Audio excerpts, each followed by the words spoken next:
வையகம், வாழ்க வையகம், வாழ்க வளமுடன். குரு வாழ்க, குருவடி சரணம். இன்று குருமகா நருத்தந்தை வேதாந்த மகர்ஷி அவர்கள் ஆசியோடு அவர் கால் பணிந்து ஆறு மனமே என்ற ஒரு தலைப்பிலே சிந்தனை செய்ய இருக்கிறோம். அதற்கு முன்னால் குருவை பற்றி பட்டினத்தார் பாடல். குருவாகி வந்தானோ குலமறுக்க வந்தானோ, குருவாகி வந்தானோ உரு அளிக்க வந்தான், கொள்ளை பிறப்பெருக்க கொண்டான் குருவடி, கள்ளப்புலனறுக்க காரணமாய் வந்தாண்டி. பட்டினத்தார் குருவாகி வந்தானோ குலம் மறுக்க வந்தான்.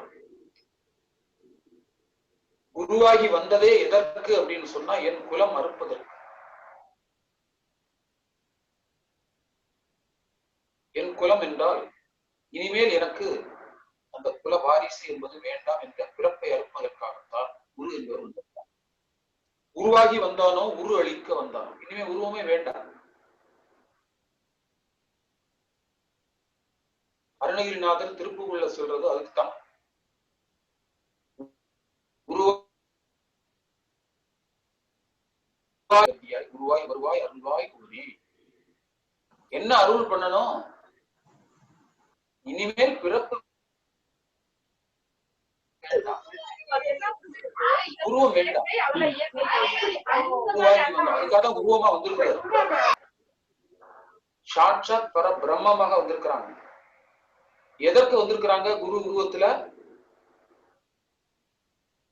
நான் செய்த முன் செய்த தவம் அருட்தந்தை வேதாந்திரி மகர்ஷி வடிவில் இறைவனே வந்து என் உருவத்தையும் என் குலத்தையும் அறுப்பதற்காக வந்த இறை தூதர் அருட்தந்தை வேதாந்திரி. கொள்ளை பிறப்பருந்தான் குரு வடிவம். இறைவனே குரு வடிவமாக ஏன் வந்திருக்கிறார் அப்படின்னா, என் கொள்ளை பிறப்பறுப்பதற்காக. எல்லாத்துக்கும் வரல, ஒரு சில பேருக்கு தான் வந்திருக்காங்க, வரவழ கலைஞர்களுக்கு இல்லையா? மற்றவர்களுக்கு எல்லாம் அந்த வினைப்பதிவு இன்னும் அங்க கம்மியா கூட இருக்கலாம். அது மெதுவா அழிச்சு விட்டு வரலாம். நமக்கு ரொம்ப ஆயிடுச்சு, அதனால அதை அறுத்து உங்களை அங்க கொண்டு போய் சேர்த்துரும். ஃபுல்ஃபில் ஆயிடுச்சு, இனிமே கொடுத்தா தாங்க மாட்டான் அப்படிங்கிறதுக்காக குரு வந்திருக்கிறாருன்னு எடுத்துக்கணும். கொள்ளை பிறப்பதுக்க கொள்ளையடிச்ச பொருளுக்கு ஏதாவது கணக்கு இருந்தா? இல்ல, கணக்கு இல்லாம இருக்கு. பல பிறவியை பிறருக்கே உழைத்து ஏழையானே, நான் குடித்த முளைப்பால் பார்க்கடலை விட அதிகம் என்று நம்மாழ்வார் வைணவர் பெரியார் சொல்றாங்க. அப்ப கொள்ளை பிறப்பருக்க கொண்டான் குருவாகி கள்ள புலனருக்க காரணமாய் வந்தாண்டி. என் கள்ள புலன்கள் எல்லாம் கள்ளத்தனம் பண்ணுது. புலன்கள் தனியா கள்ளத்தனம் பண்ணுமா? மனம்தானே கள்ளத்தனம் பண்ணுது. நேரத்துக்கு தகுந்த மாதிரி அந்த மனதை மாத்தி மாத்தி மாத்தி மாத்தி அந்த கள்ள புலனுக்கு என்னெல்லாம் கொடுக்கணுமோ அவ்வளவு. இப்ப குரு வந்து என்ன பண்றாங்க? அதை அறுக்கிறாங்க. வலிக்குதான் செய்யும், வலிக்குதான் செய்யும். உடற்பயிற்சி இங்க வர்றதுக்கு முன்னாடி செய்ய மாட்டோம். இப்ப எந்திரிக்கணுமே, காலையில எழுந்திருச்சு உடற்பயிற்சி செய்யணும், தியானம் செய்யணும், காயகம் செய்யணும். இதெல்லாம் எப்ப வரைக்கும் செய்யணும் அப்படின்னு கேட்டுக்கிட்டு இருப்போம் முன்னாடி எல்லாம். இப்ப எல்லாம் தெரிஞ்சு போச்சு, அதெல்லாம் செய்யாம விட்டுருக்கலாம் இல்லையா? அப்படி இல்லை. அப்ப இந்த கள்ள புலன் இருக்க காரணமாய் கள்ள புலன்களுக்கு மூலமா இருக்கக்கூடியது எதுனா மனம்தான். 5 புலன்கள் விலங்கினத்துக்கு வந்தாச்சு. 6வது புலனாக வந்த ஒரு கருவி மனம் என்ற ஒரு கருவி. அந்த கருவிதான் கள்ளப்புலன். அந்த கள்ளப்புலன் அறுக்க, இந்த கள்ளப்புலனை கொண்டு போய் எங்க சேர்க்கணுமோ அங்க சேர்க்கணும். சேர்த்துட்டா அது கள்ளப்புலனா இருக்கக்கூடியது நல்ல புலனா மாறிடும். அது அதுக்காக வந்திருக்குது டிராவல் பண்ணி. மனமே முருகனின் மயில் வாகனம்னு சொன்னாங்க பக்தி. எங்கும் காந்தம் தான் இருக்குங்கிறதுக்காக அந்த கந்தனை வைத்து ஒரு புராணம். காந்த புராணத்திற்கு கந்த புராணம்னு வச்சுட்டாங்க.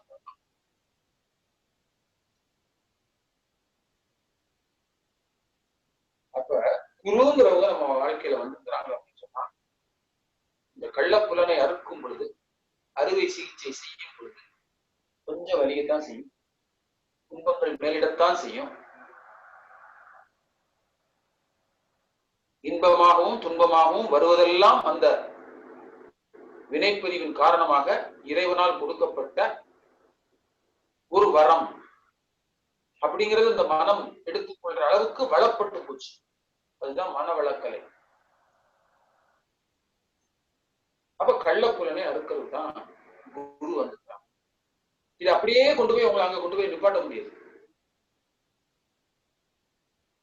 இல்லாமல்ல தெய்வம் என்பது மன தூய்மையோடு நீங்க அங்க போனாதான் அது ஏற்றுக்கொள்ளும். ஏன்னா அது தூய்மையானது. அங்க எந்த கள்ளம் கபடங்கள் அற்ற ஒரு நிலையில தான் அங்க இருப்பு என்பது. இன்னசென்ட், அறியாமை, அறிவெல்லாம் அடக்கமா இருக்குது. அது எங்க முழுமையா வெளிப்படுது அப்படின்னு சொன்னா மனிதன் தான் வெளிப்படுது. அப்ப மனிதன் வெளிப்படும் பொழுதும் இறை தன்மை வெளிப்படணும் அப்படின்னு சொன்னோம்னா நீங்க இன்னசென்ட்டா மாறணும், அப்பாவியா இருக்கணும். பாவியா இருக்கக்கூடாது. அப்ப அந்த பாவின்னு சொல்றதுதான் கள்ளம். கொள்ளை பிறப்பு இருக்கு. கொள்ளை பிறப்புங்கிறது அதுதான் பாவத்தன்மை இருந்தது. அதுக்குதான் குரு வடிவம் எடுத்து அவங்க. அப்ப மனம் அப்படின்னு சொல்றதுதான் கள்ளப்புலன் அப்படிங்கிறது. மற்ற 5 புலன்களுக்கும் அதுக்கு என்ன இருக்குது? இது ஞானேந்திரியங்கன்னு அதை யோகத்துல சொல்லி வச்சுக்கிறாங்க. இறுதியாக பூத்தது எதுவும் மனம்தானே. கண்ணுக்கு தெரியல, ஆனா அது கள்ளத்தனம் பண்ணிட்டு 5 புலன்களையும் தனக்கு ஏற்ற மாதிரி அதை செய்ய வச்சு பதிவுகளை கூட்டி கூட்டி கூட்டி கூட்டி மீண்டும் பிறப்பு மீண்டும் பிறப்பு மீண்டும் பிறப்பு. எத்தனை அன்னை, எத்தனை தந்தை,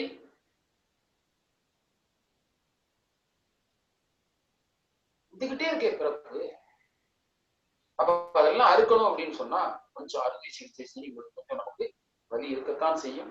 அதை பொறுத்து கொண்டு மனவளக்கலை யோகம் என்பதிலே அந்த ஜீவ பிரம்ம ஐக்கிய முக்தியை அடைவதற்காக எல்லாம் வல்ல தெய்வத்தினுடைய முழு உருவமாக வந்தவர் குருபிரான் அருட்தந்தை வேதாந்தை மகரிஷி என்பதை சொல்லி நாம் அந்த மனம் அப்படிங்கிறது போகலாம். இப்ப மனம் அப்படிங்கிறது எப்படி இருக்கு அப்படின்னு சொன்னா, அதை நேற்று கூட பேசும்போது சொன்னேன். ஜீசஸ் கிரைஸ்ட் அதை பத்தி சொல்றாங்க. அவங்களுடைய லாங்குவேஜ் அப்படி அந்த வார்த்தை, நீங்கள் உட்புறத்தை தூய்மையாக்குங்கள், அப்போது உங்கள் வெளிப்புறம் தூய்மையாகும். ஆனால் நீங்களோ அவற்றின் உட்புறத்தை கொள்ளை பொருட்களாலும் தன்னல வெறுப்புகளாலும் நிரப்பி வைத்திருக்கிறீர்கள். நீங்கள் வெள்ளையடித்த கல்லறைக்கு ஒப்பானவர்கள். உட்புறம்னா என்ன? அகம் தானே. அந்த அகத்தை தூய்மையாக வைத்திருங்கள், அது வெளிப்புறம் ஆட்டோமேட்டிக்கா தூய்மையாயிருக்கு. ஆனா நம்ம என்ன செய்யறோம் இப்போ அப்படின்னு சொன்னோம்னா, உட்புறத்தை தூய்மையாக்குறது ரொம்ப ரொம்ப கம்மி. சாமிட்டு வந்திருக்கிறோம், அதனால ஏதோ பண்ணிட்டு இருக்கோம். அதுக்கு முன்னாடியோ அல்லது இப்பவும் கூட ஆளை பார்த்தா அப்படி தெரியல, ரொம்ப டிப்டாப்பா அப்படி வர்றாங்க, ட்ரெஸ் எல்லாம் பண்ணிட்டு நீட்டா வர்றாங்க. உட்புறம் தூய்மையா இருக்கா இல்லையாங்கிறத சொல்லுகின்ற வார்த்தையின் மூலமாக, செய்கின்ற செயலின் மூலமாக வெளிப்படுத்தும் பொழுது உங்கள் உட்புறம் தூய்மையா இருக்குதா இல்ல தூய்மை இல்லையாங்கிறத கண்டுபிடிச்சிடலாம். அதனால சொல்றாரு, உட்புறத்தை தூய்மையாக்குங்கள், உங்கள் மனதை தூய்மையாக்குங்கள். வள்ளுவம் அதுதானே சொல்லுகிறது, மன தூய்மை வேண்டும் தானே சொல்லுது. இந்த ஆண்டாளம்மா பாடுறப்ப தானே சொல்றாங்க, தூயமாய் வந்து நாம் தூவல தூவித்துள்ள நாவினால் வாடி மனதினால் சிந்திக்க. தூயமாய் நாம் தூயமா இருக்கணும், மனம் தூய்மையா இருக்கணும். அதுக்கப்புறம் தான் நாவினால் வாடி மனதினால் சிந்திக்க போய விளையும் புகு தருவனம் தீயினில் தூசாகும் செப்பேல்வன். அதுக்கப்புறம் தான் மகாசக்தி தீயினில் தூசாகும். அப்ப மன தூய்மை என்பதை எல்லா பக்தியிலும் சரி அல்லது ஞானத்திலும் இருக்கக்கூடிய அத்தனை அருளாளர்களும் அந்த மன தூய்மை என்பதை ரொம்ப ரொம்ப இன்சிஸ்ட் பண்ணி சொல்லியிருக்காங்க. அது இல்லைன்னா அங்க சுத்தவெளி என்று சொல்லக்கூடிய முக்தி நிலைக்கு நம்ம என்ன செய்ய முடியாது, அங்க ரீச் பண்ண முடியாது. அதை தூய்மைப்படுத்துகின்ற ஒர்க் யாரு செய்யறாங்க அப்படின்னு சொன்னா நாமளா செய்ய முடியல. எத்தனை ஆண்டு காலமாக எத்தனை அருளாளர்கள் சொல்லி சென்றிருக்கிறார்கள். இப்படி யாரேனும் பயிற்சி கொடுத்தார்களா? இப்படி பயிற்சியை கொடுத்து எப்படி ஒரு குழந்தைய சிறு வயதிலிருந்தே அதை மலத்தை கழுவி எடுத்து தூய்மைப்படுத்தி இருக்கணும் அப்படின்னு சொல்லி சொல்லி சொல்லி சொல்லி ஒரு நல்ல எந்த குழந்தையும் நல்ல குழந்தைதான் மண்ணில் பிறக்கையிலே அவர் நல்லவராவதும் தீயவராவதும் அன்னை வளர்ப்பதில்லை. அதுபோல குரு வளர்ப்பதுல தான் இருந்துப்பார். ஒரு லிமிட் வரைக்கும் தான் அன்னை. அதுக்கப்புறம் உட்புறத்தை தூய்மையாகுது, வெளிப்புறத்தை அன்னை தூய்மைப்படுத்துவாங்க. உட்புறத்தை தூய்மையாகுது குருவோட வேலை தானே. அதனாலதான் பள்ளிக்கூடத்துல கொண்டு விட்டுறாங்க. முன்னாடி எல்லாம் ஒழுக்க பழக்கத்தான் சொல்லி கொடுத்து 4 அடியை போட்டு போகும்போது சொல்லியே கூட்டிட்டு போவாங்க. சார் இவனை கண்ணு மட்டும் இருக்கட்டும் சார், தோலை வச்சு தொங்க விடுங்க சார் அப்படின்னு பேரண்ட்ஸ் தான் சொல்லிடுவோம். இப்ப 2 அடி அடிச்ச உடனே சண்டைக்கு போறோம். அப்புறம் எங்க ஒழுக்கம் வரும்? வீட்லயே அடிக்க மாட்டேன், அங்கேயே அடிக்க மாட்டேன், கேட்டதெல்லாம் வாங்கி கொடுத்துருவேன். ஏதாவது ஒரு பாடத்துல கம்மியா மார்க் விட்டுருன்னா சூசைட் பண்ணி செத்துக்குவான். என்ன சொல்லி கொடுத்து வளர்த்துருக்கோம் குழந்தைகளுக்கு? 2 அடியை போட்டு ஒழுங்கா படுறா அப்படின்னு சொல்லுங்க சார். சரி அடி வாங்குறது சில நேரம் அது மறந்து கூட போயிடும். இந்த அடியெல்லாம் எது கொடுக்குறாங்க? அதெல்லாம் அன்பினுடைய மறு வெளிப்பாடு. பீட் பண்றது. நம்மளை கண்டிக்கிறதுக்கு ஒரு ஆள் இருக்கிறாங்க அப்படின்னா கண்டிப்போட கலந்த ஒரு அன்பு அதுக்குள்ள இருக்கும். அப்படி இல்லாத பிள்ளைகள் எல்லாம் எப்படி இருக்கும்னா ஒரு அனாதையான மனநிலையில இருக்கும். புரிதல் அப்படிங்கிறது ரொம்ப ரொம்ப வேணும். அப்ப அந்த உட்புறத்தை நாம என்ன செய்யணும்? தூய்மை ஆக்கணும். வெளிப்புறம் அதுக்கப்புறம் தூய்மை அடைஞ்சிடும். அதுக்கப்புறம் நீங்க ரொம்ப சிம்பிளா சாதாரணமா போனா போதும். வெளியில உங்க எண்ணம் சொல் செயல் அதை பார்த்து மத்தவங்க எல்லாம் பார்த்துட்டு கிரேட்டுமா. அதுக்கு உடையெல்லாம் ஒன்றும் பெருசா வேண்டியது இல்லை. நீங்க அழகா இருக்கணும்னு அவசியம் இல்லை, பெருசா நகை போடணும்னு அவசியம் இல்லை, கார்ல போடணும் அவசியம் இல்லை, வாழணும்னு அவசியம் இல்லை. இன்றைக்கு வரைக்கும் சில அரசியல்வாதிகளை பற்றி இன்று இருக்கக்கூடிய கேடுகட்ட இந்த அரசியல்ல நல்ல அரசியல்வாதிகளை பற்றி பேசிக் கொண்டிருக்கிறோம். அவர்களை எல்லாம் அவர்கள் உடையை வைத்தோ அல்லது அவர்களுடைய படோடபத்தை வைத்தோ கார்ல போறாரு 10 கார் வருது அப்படிலாம் சொல்றதெல்லாம் காரே வேண்டான்னு சொன்னார்ல காமராஜர். அது என்ன முன்னால இருக்கும் ஒரு சைரனை போட்டுக்கிட்டே போறேன், நான் என்ன ஆம்புலன்ஸ்ல கூட்டு போறீங்க, அதெல்லாம் வெளில தூக்கி போறியா, நாளைக்கு வேணா வரக்கூடாது. என் சொந்த நாட்டுல போறதுக்கே நான் பாதுகாப்போட போடணும்னு நான் நினைக்க கூடாது. நான் இண்டிவிஜுவலா போய்க்கிறேன், எல்லாம் போ கூட வராத அப்படின்னு சொன்னாரு. 2 போலீஸ்கார மட்டும் வாசல் ஏதாவது சொல்றது. இப்படியெல்லாம் வாழ்ந்த அரசியல்வாதிகள் எல்லாம் இருக்கிறாங்க. ஏன் அவங்கள சொல்றோம் அப்படின்னு சொல்லணும்னா தன்மை, குவாலிட்டி. இன்னைக்கு என்ன குவாலிட்டி இருக்கு? அப்ப உட்புறம் தூய்மையா இருக்குது. அதனாலதானே அவங்களை பற்றி பேசுறோம். அப்துல் கலாமும் அன்னை தெரசாவும் பாக்குறது என்ன பியூட்டிஃபுல்லா இருக்காங்க. ஏன் அவங்களை பத்தி பேசுறோம்? உட்புறத்தை தூய்மையாக வைத்திருக்கிறார்கள், ஆகவே அவர்களை பற்றி பேசுகிறோம். சும்மா வெளியில வெள்ளை அடிச்சுட்டு அப்படி போறதுங்கிறது அவர் சொல்றாரு. நீங்கள் வெள்ளை அடித்த கல்லறைக்கு ஒப்பானவர். அப்ப உட்புறத்தை தூய்மையாக்குறது என்ன வழி? என்ன வழி? அருட்தந்தை வேதாத்திரி முயற்சி கொடுத்த 6 மனமே அப்படின்னு சொல்றப்ப ஒரு சிந்தனை வந்தது. 2 சிந்தனை. ஒண்ணு பெரிய சிந்தனை அப்படின்னு சொன்னோம்னா சாந்தி கொடுத்த ஒரு சிந்தனைக்கு என்ன அப்படின்னா 6 அரு. அந்த 6ஐயும் அறுக்கணும், அப்படிதானே? அப்பதான் மனம் ஆறும். அது வரைக்கும் அது ஆறாது. அப்ப அந்த 6 என்ன அப்படின்னா நமக்கு நல்லாவே தெரியும். அறுக்க வேண்டிய குணங்கள் என்ன, குணாம்சம் என்ன? 3 குணங்கள் வாயிலாக இந்த 6 குணங்களும் வருமானா வரும். 3 குணம் என்னென்ன குணம்? சாத்வீகம், தமோ, ரஜம். இதுதான் 3 குணமும் மனிதன்கிட்ட ஒட்டுமொத்தமா இருக்கு. விலங்கினத்திட்ட ஒன்னொன்னுதான் இருக்கும்.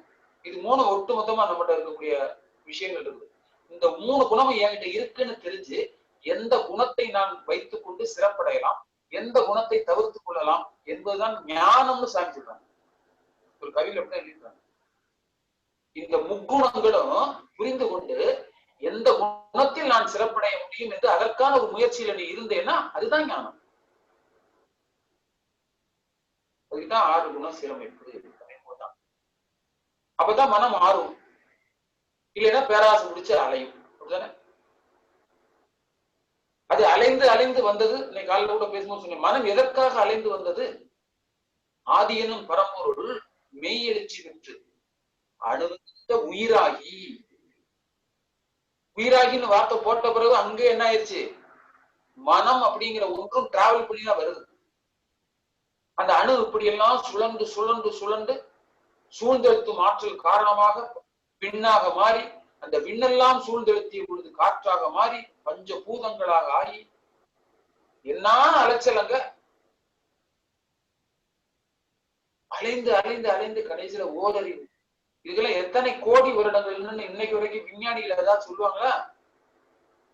என்ன கால்குலேஷன் இருக்குன்னே தெரியாத எண்ணிறந்த கோடி. அந்த பாட்டு கூட அதான் சொல்லுது சிவவாக்கியம். ஓடி ஓடி ஓடி ஓடி உட்கலந்த சோதியை நாடி நாடி நாடி நாடி நாட்களும் கடந்து போய் வாடி வாடி வாடி வாடி மாண்டு போன மாந்தர்கள் கோடி கோடி கோடி கோடி எண்ணிறந்த கொடி. இத மாதிரி மனம் என்பது அலைந்து அலைந்து அலைந்து ஓரறிவிலிருந்து 6வது அறிவு வரைக்கும் அலைந்து இங்க வந்து உட்கார்ந்த பிறகு இந்த அலை என்பது நிலைக்காகத்தான் என்னிடம் 6வது அறிவாக வந்திருக்கிறது. அது மனம் என்ற ஒரு புலனாக வந்திருக்கிறது, கருவியாக வந்திருக்கிறது. நான் இதை வைத்துக் கொண்டு என் தேவைகளை இன்பமாகவும் மகிழ்ச்சியாகவும் மன நிறைவோடும் அந்த வாழ்வின் நோக்கத்தை நிறைவேற்றிக் கொண்டு பிறவியின் நோக்கமாகிய அந்த முக்தி என்ற ஒரு நிலையை இந்த கருவியை வைத்துத்தான் அடைய முடியும். அலைந்து அலைந்து பட்ட அனுபவங்கள் எல்லாம் அதுக்குள்ள இருக்குது. சுத்தவெளியினுடைய ஒட்டுமொத்த அனுபவம் அந்த மனதிற்குள் தான் இருக்கிறது. அந்த மனதின் மூலமாகிய உயிருக்குள் தான் இருக்கிறது. உயிருக்கு மூலமாகிய அறிவில் தான் இருக்கிறது. அறிவிற்கு மூலமாகிய வெளியில் தான். இந்த மனம் இதை என்று உணர்ந்து கொள்கிறதோ அலைவதை நிறுத்திவிடும். ஏனென்றால் அந்த சுத்தவெளி என்று சொல்லக்கூடிய இறை நிலை என்பது தன்னை உணர்வதற்காக, தன்னை ரசிப்பதற்காக இவ்வளவு அலையாய் அலைந்து கண்ட ஒரு முடிவு. The peak of evolution is human mind. வந்து இறுதியில் பூத்த மலராக இந்த மனம் என்பது பியூட்டிஃபுல்லா இருக்க வேண்டிய மனம் அது டர்ட்டிஃபுல்லா வச்சிருக்கிறோம். அதுக்குதான் அந்த அகத்தை. அது தன்னை ரசிப்பதற்காக தான் வந்தது. ரமண மகிழ்ச்சி கூட சொல்றாங்க இல்ல, தன்னை குறுக்கி தனுவாக்கி தனுவின் அணுவை ஜெகமாக்கி தன்னை கண்டே தான் மயங்கும் தடுமாற்றம் தான் ஜெகமாயை. தன்னை பார்த்தே அது வந்து ரசிக்குது. அவரு நல்லா இருக்காரு, இவரு நல்லா இருக்காரு, அந்த அம்மா நல்லா இருக்கு, இந்த பொண்ணு நல்லா இருக்கு, இந்த பொருள் நல்லா இருக்கு, இந்த டிவி நல்லா இருக்கு, அந்த பிரிட்ஜ் நல்லா இருக்கு, இயற்கையை அப்படி சுத்தி பார்க்கணும், இது நல்லா இருக்கு. தன்னை கண்டே தான் மயங்கும் தடுமாற்றம் தான் ஜெகமாயை. இதுக்கெல்லாம் மூலம் எதுன்னு தெரியல. தன்னை குறுக்கி இறுக்கி சூழ்ந்தெடுத்து மாற்றல் காரணமாக வெளிப்பட்டது இந்த 4 லைன்ல ரமண மகிழ்ச்சி சொல்றாங்க. அதுக்கு பிரீஃபா எக்ஸ்பிளனேஷன் கொடுத்தது அருட்தந்தை பெருமாள். அப்ப அந்த அளவுல அந்த ரமண மகிழ்ச்சி அந்த வார்த்தை 4 ஸ்டான்ஸால சொல்லிட்டாங்க. அப்ப தன்னை கண்டே தான் மயங்கும் தடுமாற்றம் இருக்கக்கூடாது, மனதுக்கு தடுமாற்றமே இருக்கக்கூடாதுதான் சாமிஜி விழா வாரியாக கம்ப்ளீட்டா இறை தத்துவத்தை இந்த மனம் என்பதற்கு கொடுத்துக்கிட்டே இருக்கிறாங்க. அகத்தாய்வு அகத்தாய்வு அகத்தாய்வு, தற்சோதனை தற்சோதனை தற்சோதனை பண்ணிக்கோ தற்சோதனை பண்ணிக்கோ, ஏன் சொல்லிட்டு இருக்க, தவம் பண்ணிக்கோ தற்சோதனை பண்ணிக்கோ, ரெண்டையும் ஒரே ட்ராக்ல கொண்டு போ. சொல்றதுக்கு காரணம் என்ன அப்படின்னு சொன்னா, மனம் அதனுடைய நிலையை அடைய வேண்டும், இன்னும் அலையக்கூடாது. அலைஞ்சதெல்லாம் போதும், இனிமே ரசிக்கணும் எல்லாத்தையும். அதுக்காக தான் அது இறை ஆற்றல் என்று அதுக்காக தான் இயங்கி கொண்டிருக்கிறது. இந்த சிவம் என்பது இருப்பாக இருந்து கொண்டு எல்லாத்தையும் ரசிக்க கற்றுக்கொள்ளணும், நிறைவா வச்சுக்கணும் மனதை. குறையே இருக்கக்கூடாது. இயற்கையில எங்கேயும் குறையே இல்லை, எல்லாம் நிறைவா தான் இருக்கு. குறை எங்க இருக்குது அப்படின்னு சொன்னா மனித மனத்தில் தான் இருக்கிறது. எல்லை கட்டி எல்லை கட்டி எல்லை கட்டி அந்த 3 விஷயத்துக்காக மட்டும் எல்லை கட்டி டிராவல் பண்ணும். பெரிய பெரிய பொருட்களாக வாங்கி குவிக்கிறோம். எதுக்கு? எல்லை இல்லாமல் போக வேண்டிய அந்த மனம் ஏதோ பெரிய பொருளை வாங்கிட்டோம், பெரிய பங்களாவை வாங்கிட்டோம், பெரிய பங்களாவோட நிப்பாட்டிடலாமா? அதான் ஒருத்தர் கூட அழகா சொல்லிருந்தாங்க, யூ பிளஸ் யூ அப்படின்னு சொன்னா என்ன அர்த்தம்? யூனா நீ, பிளஸ் யூனா யூனிவர்ஸ். நீயே யூனிவர்ஸா இருக்கிறிய, அப்புறம் ஏன் போய் இந்த பொருட்கள் எல்லாம் போய் பெருசு பெருசு பெருசுன்னு வாங்கிக்கிட்டு இருக்கிற? Kingdom of God within you இல்ல. நீ எங்க கத்துக்கிட்டேன்னு சாமிஜிய கேட்டப்ப, யூஎஸ்ல கேட்டப்ப சொன்னாங்க, நீங்க எங்க கத்துக்கிட்டீங்க இதெல்லாம் அப்படின்னு கேட்டது என்ன சொன்னாங்க, நீங்க எந்த யூனிவர்சிட்டியில கத்துக்கிட்டீங்க சாமிஜி இந்த சிட்டி ஆஃப் யூனிவர்ஸ்ல கத்துக்கிட்டேன்னு சொன்னாங்க. அப்ப சிட்டி ஆஃப் யூனிவர்ஸ்ல போற அளவுக்கு அவருக்கு அந்த தவ வலிமை இருக்கிறதுனால தானே சிட்டி ஆஃப் யூனிவர்ஸ்ல இருக்கக்கூடிய எல்லா விஷயங்களையும் அந்த மனம் என்பதை வைத்து பூரித்து பூரித்து நின்று கண்ட உண்மைதானே இந்த இறை தத்துவம் என்பது. ஒரு மனிதனாக சாதாரண நம்மளோட ரொம்ப வறுமை கீழே நின்று உயிர்னா என்ன, மனம்னா என்ன, இறைவன்னா என்ன அப்படிங்கிறத பத்தி சிந்தனை செய்து அதற்கான கேள்விகளை தனக்குள்ளேயே கேட்டு வெளியிலையும் கேட்டு சில குருமான்களை அடைந்து திரும்ப தன் தவ வலிமையால அவ்வளத்தையும் அறிந்து கொண்டவர் தானே. நம்மள இன்னும் கேட்டா நம்ம ரிச்சா இருக்கிறோம். அவரு அவ்வளவு ஏழ்மையில இருந்த பிறகு இவ்வளவு பெரிய சிந்தனை அவரால் கொடுக்க முடியும் என்று சொன்னால் நாமளும் மனிதர்கள் தான், அவரை போல ஒரு மனிதர் தான். அதனால நீங்களும் நல்லா சிந்தனை பண்ணுங்க, என் அளவுக்கு நீங்களும் வரலாம் அப்படின்னு சொல்லிதானே நமக்கும் அந்த நிகழ்ச்சி குரு அளவுக்கு நம்மை உயர்த்தியது எல்லாமே அதன் பொருட்டு தானே. அதனால வெறுமன இந்த பொருள் தான் சாஸ்வதம், உறவு தான் சாஸ்வதம் நிக்காதீங்க. இந்த குணங்களை அடுத்து 6 குணங்களையும் அடுத்து பேராசை, சினம், உடம்பற்று, முறையற்ற வாழ்வுச்சி, உயர்ந்து வாழும் மனப்பான்மை, இதெல்லாம் என்னவா மாத்தணும்? நிறை மனமாக மாற்றணும். சினத்தை பொறுமை இல்லைன்னா மன்னிப்பாங்க. கடும்பற்ற ஈவியம், முறையற்ற வாழ்வுச்சி கற்பு நெறியாம, உயர்ந்து வாழும் மனப்பான்மையை நேர் நிறை மனமாக மாற்றலாம். வஞ்சத்தை மன்னிப்பாங்க. இப்படி எல்லாம் மாத்தாம 1, 2 அங்கிட்டு அங்கிட்டும் அந்த மனம் என்பது பேராசையிலே நிக்குது அப்படின்னு சொல்லிட்டாவே மீதி ஆசை நீங்க இது பண்ண முடியாது. பேராசை மட்டும் ஆசை நிறைவேறிய நிலையில அப்படியே விடுதல் வரணும். அது சாப்பாடா இருந்தாலும் சரி, உறவா இருந்தாலும் சரி, அந்த க்ஷணத்தில் ரைட், அவ்வளவுதான். அதுக்கப்புறம் டிஸ்டன்ஸ் கரெக்டா மெயின்டைன் பண்ணணும். உறவில் கண்ட உண்மை நிலையத்திலேயே தரும் விடுதல். வயிறு பசி முடிஞ்சவொன்னா விட தெரியணும், உணவை விட தெரியும். எப்படி கேர்ஃபுல்லா போய் ஒரு பால் காய்ச்சல போய் ஒரு வெண்ணி சுட வைக்கிற போய் ஒரு சட்டியை பிடிக்கிறப்ப எவ்வளவு கேர்ஃபுல்லா பிடிச்சி கீழே இறக்குறோம். அந்த துணியை போட்ட பிறகு அவ்வளவுதான், அந்த உறவு அதோட முடிஞ்சது இல்லை. கேர்ஃபுல்லா இறக்குறமா இல்லையா? அது வரைக்கும் வருது.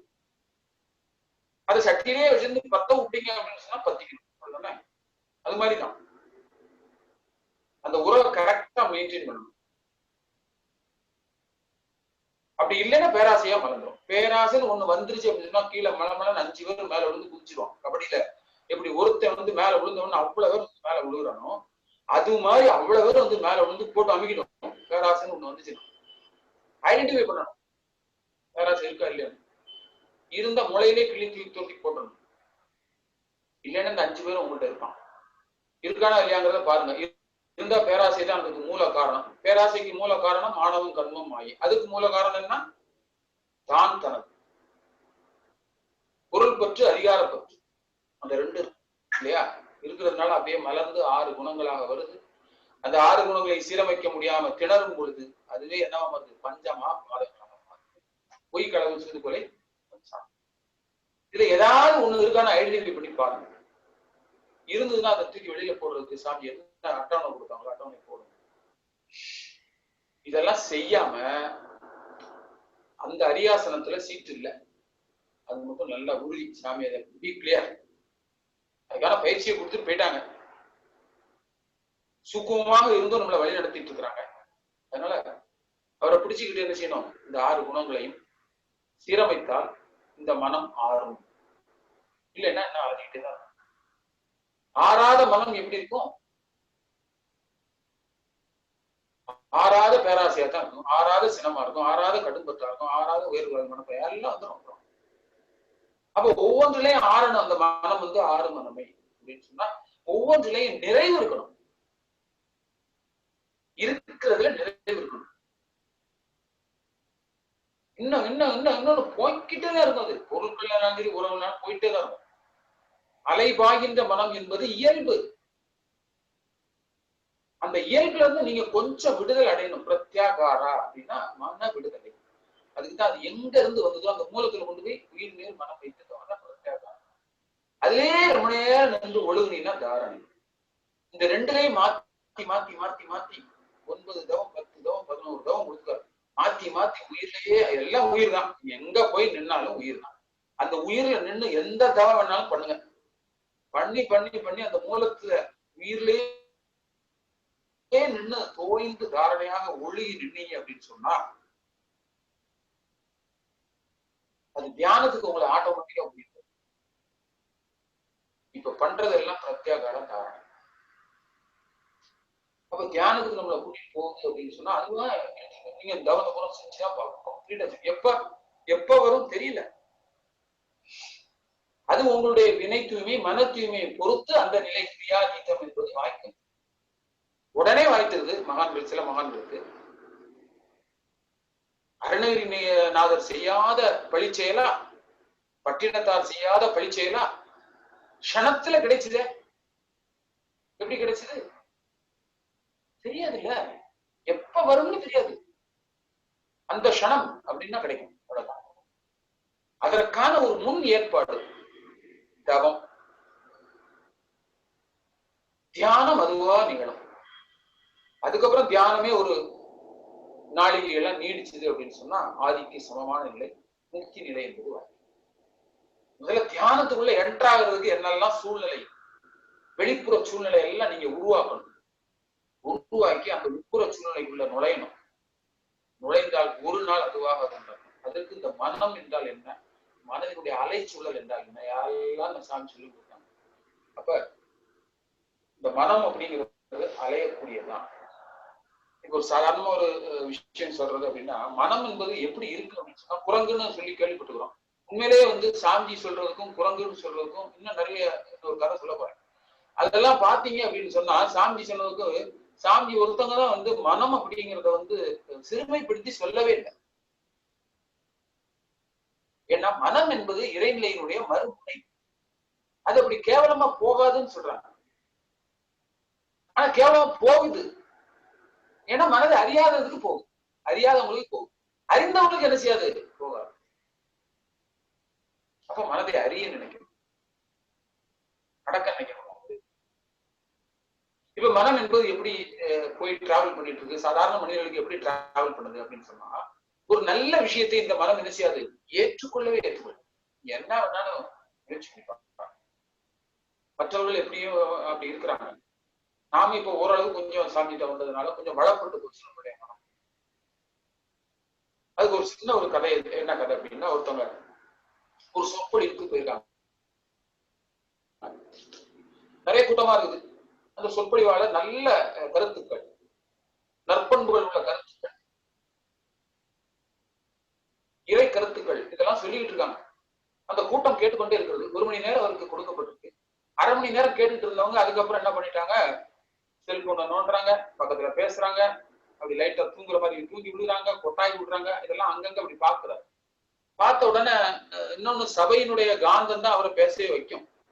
அப்ப அவர் என்ன பண்ணாரு, கொஞ்சம் யோசனை பண்ணிட்டு, சரி இவங்களை கொஞ்சம் நம்ம பக்கம் ஈர்க்கணும் அப்படிங்கறதுக்காக அவர் பேச்சின் மூலமாகவே ஈர்த்திடலாம் அப்படின்னு சொல்லிட்டு ஒரு கதை சொன்னார்.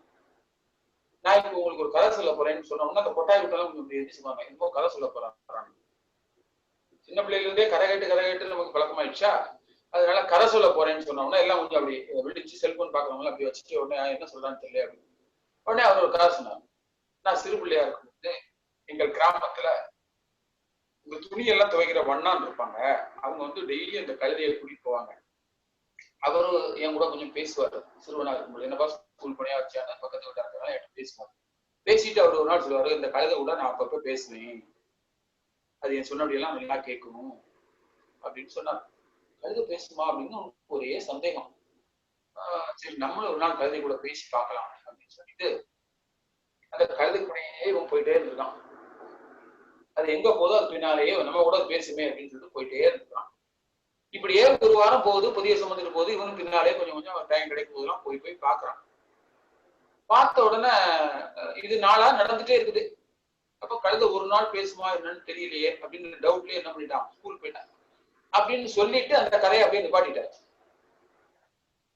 நிப்பாட்டிட்டு அவரு என்ன சப்ஜெக்ட் உண்டோ அந்த சப்ஜெக்ட பேச ஆரம்பிச்சாரு. பேசி முடியறதுக்கு ஒரு 5 நிமிஷம் இருக்கும் பொழுது அதுல ஒரு 2 பேர் எந்திரிச்சாங்க. எந்திரிச்சுட்டு, நீங்க இப்ப நிறைவு செய்ய போறீங்க, அதுக்கு முன்னால அந்த கழுதை உங்கள்ட்ட பேசிச்சா அல்லது பேசலையா அப்படிங்கறத சொல்றீங்களா அப்படின்னு கேட்டாங்க.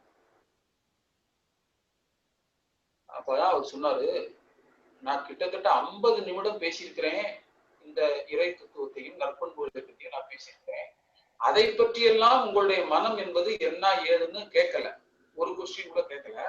ஆனா அந்த கழுதை என்ன சொல்லுச்சு பேசிச்சா அவங்க கூடங்கிறத மட்டும்தான் உங்க மனசுல நின்னுச்சு அப்படின்னு சொன்னா, உங்கள் மனம் என்பது கழுதையாக இருக்கிறது அப்படின்னு சொன்னாங்க.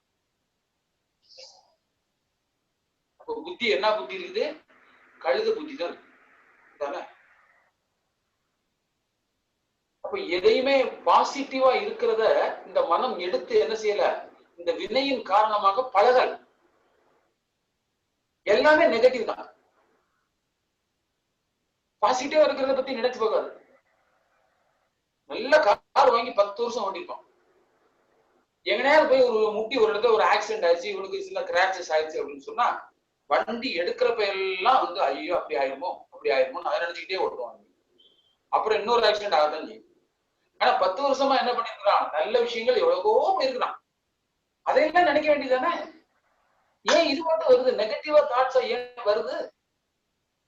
அப்ப மனதின் குறைபாடு தானே, மனதின் ஏழ்மை தானே, மனம்னா என்னன்னு தெரியல தானே. இன்னும் நம்ம மக்கள் எல்லாம் நிறைய சொல்றாங்க, தேவையில்லாத எண்ணமா வருது, கெட்ட கெட்ட எண்ணமா வருது. போட்டு வச்சதுதானே வரும். நம்ம போட்டு வைக்க எண்ணம் இல்லாம வேற என்ன அங்க இருந்து மனதில் வரும். அப்ப என்ன பண்றது? இன்னொரு எண்ணத்தை மேற்பதிவா போகுது, வேற என்ன நல்ல எண்ணமா போடுங்க. உங்க வாழ்க்கையில ஏதாவது ஒண்ணு பெருசா வந்து நினைச்சிட்டு இருப்பீங்க, என் பிள்ளை நல்லா கலெக்டரா ஆகணும் இல்ல பெரிய டாக்டரா ஆகணும், அது அந்த எண்ணத்தை போடுங்க, அவ்வளவுதான், வேற என்ன செய்ய முடியும். இல்ல ஒரு பேச்சுலரா இருக்காரு அப்படின்னு சொன்னா ஒரு எய்ம் பண்ணி ஒண்ணு படிச்சுட்டு இருப்பாரு, எனக்கு அது முழுமையா அந்த ஜாப் கிடைக்கட்டும் அப்படின்னு அந்த மேல் பிரிவா அதை போடுங்க, அவ்வளவுதான், வேற என்ன செய்ய முடியும். நெகட்டிவா உள்ள போட்டு வச்சிருக்கிறோம், அது நெகட்டிவா தான் வெளியில வரும். பாசிட்டிவா போட்டா பாசிட்டிவா வரும். குறையே காணும் மனதினால் நிறைவை காணவே முடியாது, அந்த மனம் ஆறவே ஆறாது. அப்ப மனம் என்பது 3 மனம் இருக்குன்னு சொல்றாங்க சாட்சி, மேல் மனம், நடுமனம், conscious mind, subconscious mind, super conscious mind. இதுல நீங்க எதை போடுறீங்களோ அதுதான் வெளியில வரும். அந்த நடு மனதுல போய் தங்குறது என்ன பண்ணும், அதுல இருந்து அப்படியே வெளியில வந்துட்டே இருக்கும். அப்ப நடு மனதுல என்ன போடணும்னு தெரியும். இந்த நடு மனதுல போட்டதெல்லாம் என்ன ஆகும் அப்படின்னு சொன்னா, நிறைவேறல அப்படின்னு சொன்னா அடிமனதுக்கு போயிடும். அங்க போன பிறகு அது சும்மா இருக்குமா அறியுது, திரும்ப எழுச்சி விட்டு என்ன செய்யும், நடுமனதுக்கு காலத்தால தள்ளி விடும். தள்ளி விட்டு மேல இருந்து திரும்ப என்ன செய்யும், புறமனம் அதை திரும்பவும் அதை செயலுக்கு கொண்டு வரும். செயலுக்கே வரல அப்படின்னு சொன்னா நோயா வந்துடும். அங்க அறிவு இல்ல, நோயா வந்துடும். அடிப்படையான உண்மை என்ன தெரிஞ்சுக்கணும் அப்படின்னு சொன்னா, இந்த உயிர் அல்லது மனம் எதுவா இருந்தாலும் அந்த ஒரு 5 கோஷங்களின் அடிப்படையில தான் அந்த 3 மனங்களும் செயல்படுது அப்படிங்கிறத நம்ம அடிப்படையா புரிந்து கொள்ளணும். இப்போ இதுல இருந்தெல்லாம் கொஞ்சம் விடுதலை அடையணும் அப்படின்னு சொன்னோம்னா 3 விஷயம் நமக்கு தெரியணும். திரிபுட்டி ஞானம்னு சொல்றோம், முற்கால அனுபவம், தற்கால சூழ்நிலை, பிற்கால. இதை வைத்து கொஞ்சம் எண்ணி நீங்க கணிச்சிட்டீங்க அப்படின்னு சொன்னா அந்த மனதுக்கு பல விளக்கங்கள் நமக்கு கிடைச்சு போகும். அப்படி விளக்கங்கள்லாம் சாமிச்சு கொடுத்ததுதான். அந்த மனம் அலையாம கொஞ்சம் ஆறிடுச்சு அப்படின்னு சொன்னா என்னெல்லாம் கிடைக்கும், மன அறிவு, அதுக்கு விளக்கம் கிடைக்கும், விழிப்பு நிலை வந்து போகும், கூர்ந்து உணர்தல், நுண்மா நுழைவுள்ள அறிவு கிடைக்கும், கிரகித்தல், எதையும் அப்சர்வேஷன் கிடைச்சிரும், ஒத்து போதல், அக்செப்டன்ஸ், பெருந்தன்மை, மெக்னானிமிட்டி கிடைச்சிரும், ஆக்கத்திறன் கிடைச்சிரும். இதுல எல்லாம் நீங்க எவ்வளவு தூரத்துக்கு இதை வளர்த்துக்கிறதுக்கு நீங்க முனைப்பு காட்டுறீங்களோ அந்த அளவுக்கு அந்த மனதுல மகிழ்ச்சியும் நிறைவும் இருக்கும். அது இல்லாம சும்மா குறையவே அவன் அப்படி செஞ்சான் இவன் இப்படி செஞ்சான்னு ஏதாவது குறையவே நினைச்சுட்டு இருந்தீங்கன்னா குறைவாவே தான் அந்த மனம் இருக்கும். அது ஆறவே ஆறாத மனமா ஆயிடும். அப்ப ஏதாவது ஒண்ண நம்ம என்ன செய்யணும், இந்த சொன்ன விஷயங்கள எதையாவது ஒண்ண நம்ம எடுத்து கொஞ்சம் ஆக்கப்பூர்வமாக சிந்தனை செய்து அதை நிறைவாக நம்ம வைத்துக் கொள்ளணும். அடுத்து ஒரு 6 விஷயம் நான் சொல்றேன். அதுல எதையாவது உங்களால் ஒன்றை கடைபிடிக்க முடியுமானால் ரெகுலரா ட்ரை பண்ணி பாருங்க. முடியுமானால் கண்டிப்பாக நீங்க இந்த ஆன்மீகத்துல வெற்றியை நோக்கி சென்றலாம். சரியா? இப்ப அமைதி அப்படின்னு சொல்லி நம்ம முடிச்சோம் இல்லையா? மொத்த ஒரு 6 விஷயம் என்னன்னு நான் சொல்லிடுறேன். அன்பு, அமைதி, உண்மை, அன்பு, அமைதி, உண்மை, ஞானம், விழிப்பு நிலை. இப்படி ஒரு 6 விஷயங்களை நீங்க எடுத்து கொஞ்சம் சிந்தனை பண்ணி பாருங்க. அது ஒவ்வொன்றையும் இப்ப நான் விளக்குறேன். அதை நீங்க எப்படி அதை கையாளணும் அப்படிங்கிறத டிசைட் பண்ணி அதை கொஞ்சம் வாழ்க்கையில கடைபிடி, ஏதாவது ஒண்ணு மட்டும் எடுத்து கடைபிடிச்சு பாருங்க. சத்தியம் அப்படின்னு சொன்னா அதை எடுத்து கையாண்டவர் யாரு அப்படின்னு சொன்னா ஹரிச்சந்திரன் இல்லையா? அகிம்சை அப்படின்னு ஒண்ணு எடுத்து கையாண்டவர் காந்திஜி அவர். இப்படி ஒவ்வொருத்தரும் அவர்கள் என்ன பண்ணாங்க, கொஞ்சம் அதை எடுத்து கையாண்டதுனாலதான் இன்னைக்கு அவங்க அந்த நிலைக்கு அடைஞ்சிருக்காங்க. அதுபோல இந்த 6 விஷயங்களையும் அன்பு, அமைதி, உண்மை, ஞானம், ஆனந்தம், விழிப்பு, இப்படி ஒரு 6 விஷயங்களை எதையாவது ஒண்ண மட்டும் எடுத்து ஒரு மாசம் ட்ரை பண்ணி பாருங்க. அதுக்கப்புறம் அந்த மனதுக்கு என்ன ஒரு வேல்யூ கூடியிருக்கு, பண்பு கூடியிருக்குங்கிறத நம்ம முழுமையாக உணரணும். அதுல முதல்ல அன்பு கடைசி சொல்றேன். இப்ப அமைதி அப்படிங்கிற ஒரு கான்செப்ட் நம்ம எடுத்து பேசுவோம். அமைதின்னு இப்ப சொல்லி முடிச்சோம் இல்லையா? முதல்ல தியானத்துக்கு என்ன வேணும் அப்படின்னு சொன்னா ஒரு அமைதியான சூழல் இருக்கணும். அந்த மனம் என்பது அமைதி நிலையில் இருந்தா மட்டும்தான் நீங்க அந்த தவத்துக்குள்ளே போக முடியும். அப்ப அந்த அமைதி அப்படிங்கிற ஒரு சூழலை இந்த மனதிற்கு நீங்க உருவாக்கணும்னா சில விஷயங்களை என்ன பண்ணணும், கடைபிடிக்கணும். புயலுக்கு முன்னால ஒரு அமைதி இருக்குது, புயல் வந்த பிறகு ஒரு அமைதி இருக்குது. புயலுக்கு முன்னே அமைதி இருக்குது, பின்னாலே அமைதி இருக்குது இல்லையா? அப்ப அந்த அமைதியான ஒரு சூழ்நிலையில ஏதோ ஒண்ணு இருக்கு இல்லையா? அப்ப அமைதி அப்படின்றதுக்கு என்ன அந்த வார்த்தை சொல்றது அப்படின்னு சொன்னா நிச்சலனம் அப்படின்னு சொல்லலாம், அல்லது நிசப்தம் அப்படின்னு சொல்லலாம், அல்லது மௌனம்னு சொல்லலாம். இதை கடைபிடிச்சோம்னா பாருங்க, சப்தம், நிசப்தம். அந்த நிசப்தம் என்று சொல்லக்கூடிய சவுண்டு அது எங்க இருக்குது? மௌனத்துக்குள்ளதான் இருக்குது. இருகரம் கூட்டி கையை இணைத்து தட்டும் பொழுது அப்படி தட்டிய உடனே வந்த ஒலி அது முன்னாடி இருந்தது எங்கே, அது பின்னாடி போனது எங்கே? அது எழுந்த இடம் எங்கே, அது மறைந்த இடம் எங்கே? ஏற்கனவே அந்த காற்று என்பதுல ஒலியாக இருக்குது. நீங்க அதை ரெண்டையும் இணைத்து அந்த காற்றை அப்படி தட்டுறீங்க. தட்டுன உடனே அந்த மௌனத்திலிருந்துதான் அந்த ஒலி என்பது வெளியில வருது.